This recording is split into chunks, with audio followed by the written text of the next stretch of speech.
Bibit cabutan. Resiko apa yang terjadi bila Anda nekat menanam dari bibit cabutan? Simak terus.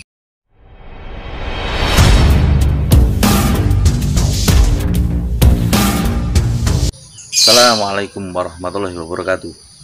Bibit cabutan banyak sekali beredar di media sosial. Kira-kira apabila Anda semua mencoba untuk menanam bibit cabutan, resikonya apa? Yang pertama, bibit cabutan biasanya faktor tumbuhnya kecil.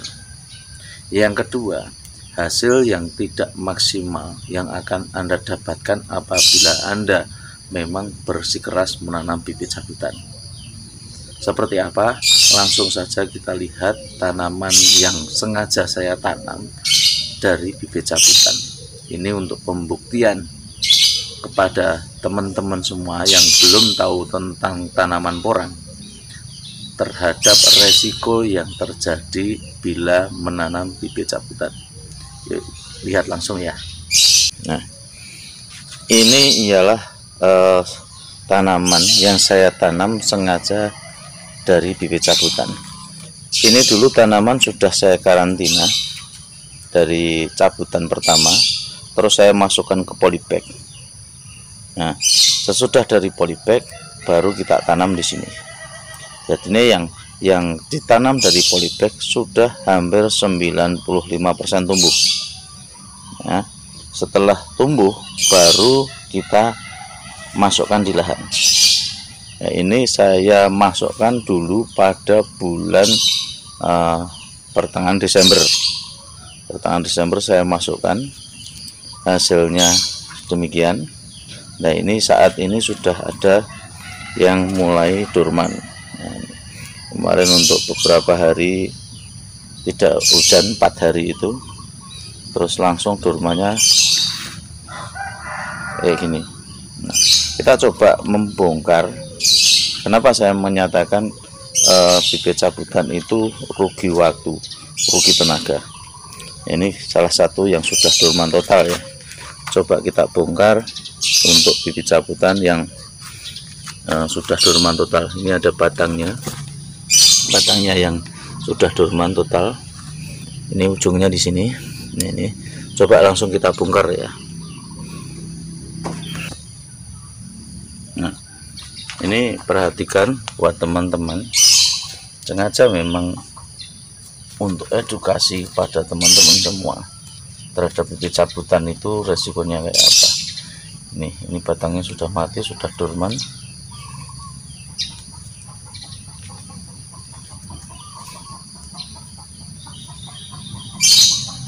Nah,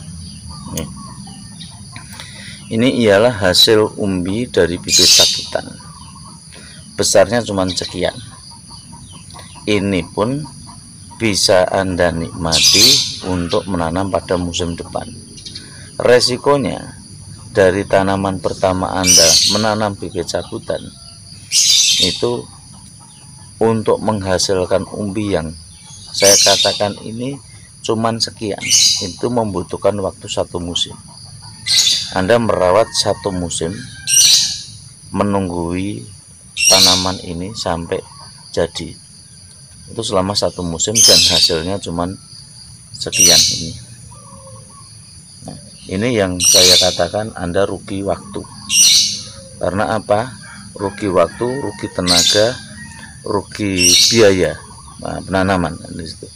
Ini salah satu bukti saja. Seharusnya ini itu ukurannya cuman ukuran kata. Seharusnya apabila Anda kata yang ditanam itu sudah bisa menghasilkan, kalau dari sekian ini minimal itu setengah kilo sudah harusnya dapat. Nah, ini salah satu contoh ya untuk bibit cabutan. Bisa dikatakan, pasti banyak mengatakan bibit cabutan itu bisa tumbuh. Yang tumbuh pun apabila sudah kita karantina. Yang belum kita karantina banyak yang mati. Terus yang kedua nih, setelah kita rawat pun hasilnya ya cuman seperti ini. Ini kalau tumbuh. Kalau tidak tumbuh biasanya akan mati langsung. Nah, pada tahun kedua, umbi-umbi yang segini ini nanti akan tumbuh pada tahun kedua. Kalau itu masih beruntung bisa tumbuh. Makanya saya mengatakan dari kemarin, bibit cabutan terlalu berisiko untuk ditanam. Tapi kalau seandainya cuman ingin coba-coba, ya meniru, ya beginilah hasilnya. Ini salah satu contoh dari bibit cabutan.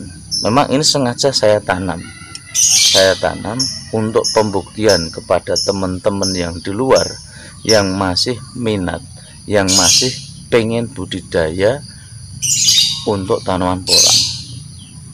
Sekilas awalnya mungkin bisa dikatakan biaya murah, satu pohon istilahnya dihargai cuma 350 perak atau berapa, tapi saya pastikan Anda rugi waktu, rugi tenaga, rugi biaya perawatan di situ. Ya, saran saya, kalau memang itu pengen coba-coba meskipun sedikit, ya gunakanlah bibit yang baik, bibit dari kata atau dari umbi. Mending Anda menanam 1 biji 2 biji untuk pengembangan selanjutnya daripada Anda beli 10 biji dari bibit cabutan. Ada yang bagus juga untuk bibit cabutan yang begini, tapi ini saya belum dorman, saya belum berani bongkar. Nah, ini ada yang besar. Ini adalah satu lagi yang sudah dorman juga.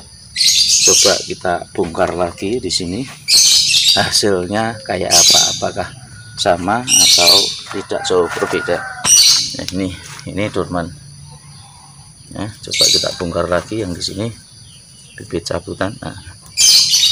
Ini tambah kecil sekali. Ini resiko-resiko yang akan ditemui apabila kita menanam bibit cabutan. Ini salah satu contoh lagi, ada lagi yang kemarin sudah besar, ya. Saya tanamnya dari bibit cabutan, umbinya sudah besar, batangnya sudah besar. Ini saya kasih tanda. Coba kita bongkar juga.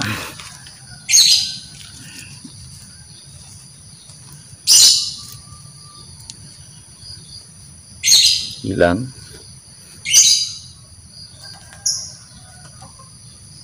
Oh, ini. Nah, ini batangnya sudah besar. Dulu batangnya saya tanam sudah tinggi. Jadi kalau Anda ada penawaran lagi untuk bibit-bibit besar, bibit-bibit yang sudah itu, ya paling nanti kalau udah umbinya kelihatan sekian, ya sekian, ini akan bertanya segitu.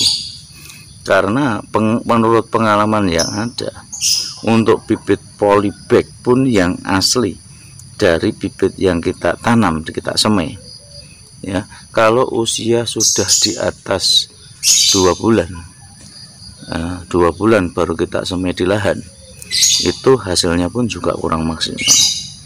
Ini usahakan bibit semudah mungkin untuk di polybag, terus langsung kita semai di lahan, yaitu pada waktu usia sekitar 2 bulan itu langsung kita masukkan. Resiko nih kalau misalnya kita tanam setelah semaian itu lebih dari 2 bulan, biasanya akar-akar itu sudah ngumpul di polybag, dan itu tidak akan butuh waktu untuk melebarkan akar. Biasanya jedanya sekitar waktu 1 bulan. Berarti saya menyimpulkan itu berarti menghambat untuk perkembangan dari tanaman kita. Ya, ini bukti yang nyata. Yang Anda masih minat dan dengan memosting bibit cabutan, ya, tolong lebih hati-hati, lebih edukasi lagi kepada petani yang mau nanam dari bibit cabutan. Resikonya kayak gini. Mungkin dari saya cukup sekian. Billahi taufiq wal hidayah. Wassalamualaikum warahmatullahi wabarakatuh.